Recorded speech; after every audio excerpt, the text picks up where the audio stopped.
আসসালামু আলাইকুম। সুপ্রিয় বন্ধুরা, গ্রিন রুফ গার্ডেনে সবাইকে স্বাগতম।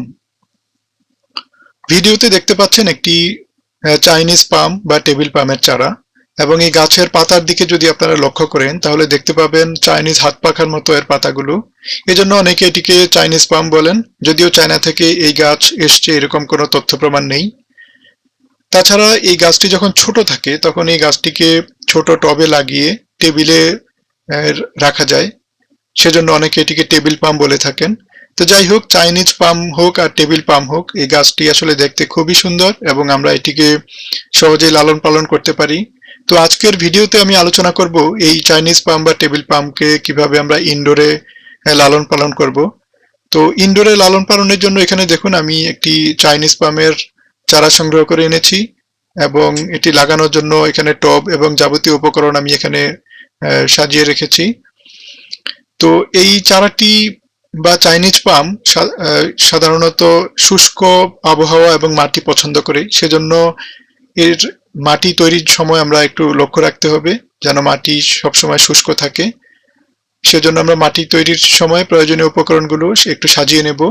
তো গাছটি লাগানোর পর এই গাছ কিভাবে আমরা পরিচর্যা করব, এটি রোগবালাই আক্রমণ যদি হয় তাহলে কিভাবে আমরা প্রয়োজনীয় ব্যবস্থা নেব, কোন পরিবেশে এটিকে রাখবো, এই ধরনের বিষয়গুলো আজকের এই ভিডিওতে আমি বিস্তারিত আলোচনা করব।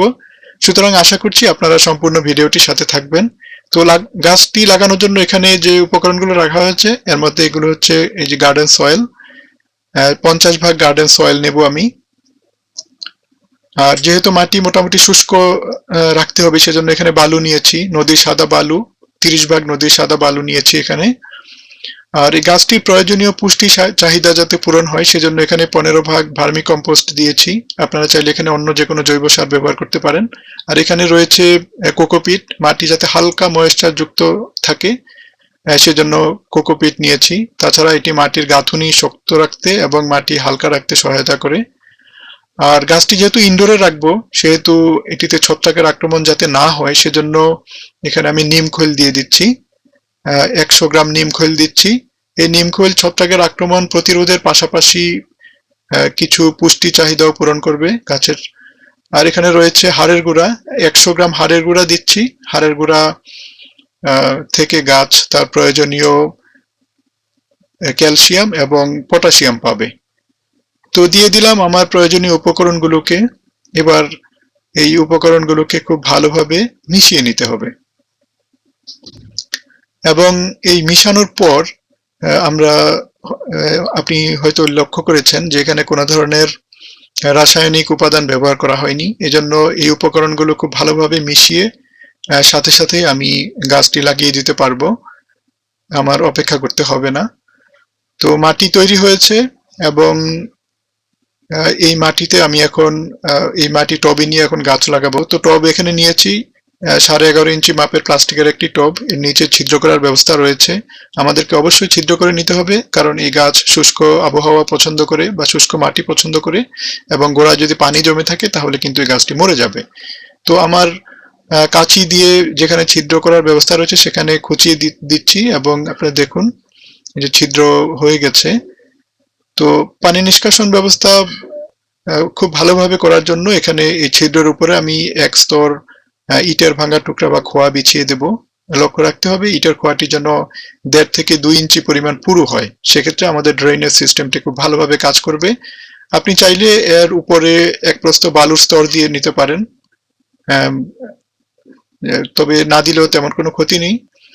এবং এবার আমি কিছু মাটি দিয়ে লেয়ার একটু উঁচু করে নিচ্ছি, যাতে গাছটি যখন আমি এখানে বসাবো তখন গাছটি যেন প্রয়োজনীয় উচ্চতায় থাকে, অর্থাৎ টবের কিনারা থেকে 1.5 থেকে 2 ইঞ্চি যেন গাছের গোড়াটি থাকে, সেই উচ্চতা পর্যন্ত আমি এখানে মাটি দিয়ে ভরাট করে নিচ্ছি, এবং গাছটি এখানে রেখে যে দেখে নিলাম যে উচ্চতা ঠিক আছে কিনা।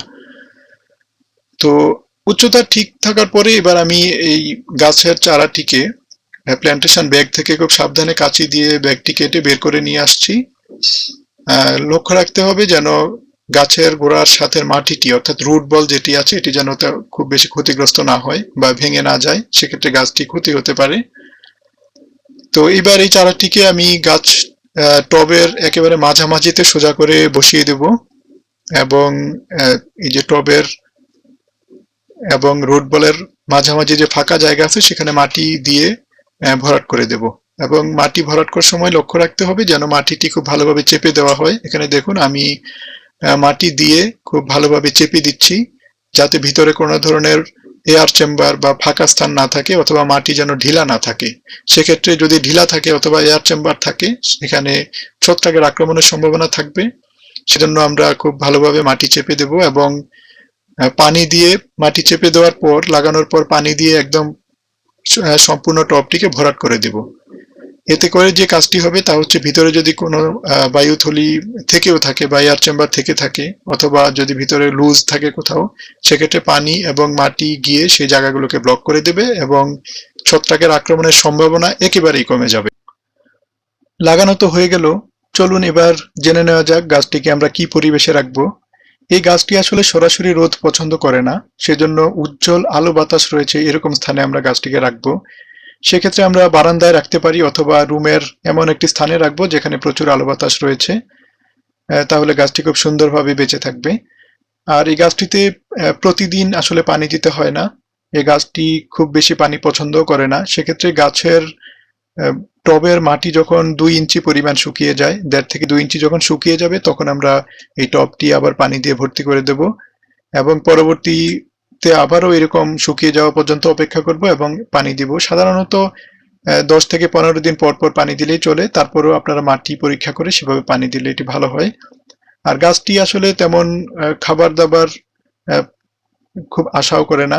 সেক্ষেত্রে 3 মাস পর পর যদি আমরা 100 গ্রামের মতো জৈব সার, ভার্মি কম্পোস্ট বা যে কোনো জৈব সার প্রয়োগ করে দিই তাহলেই চলবে। মাটির সাথে ভালোভাবে মিশিয়ে দেব আমরা।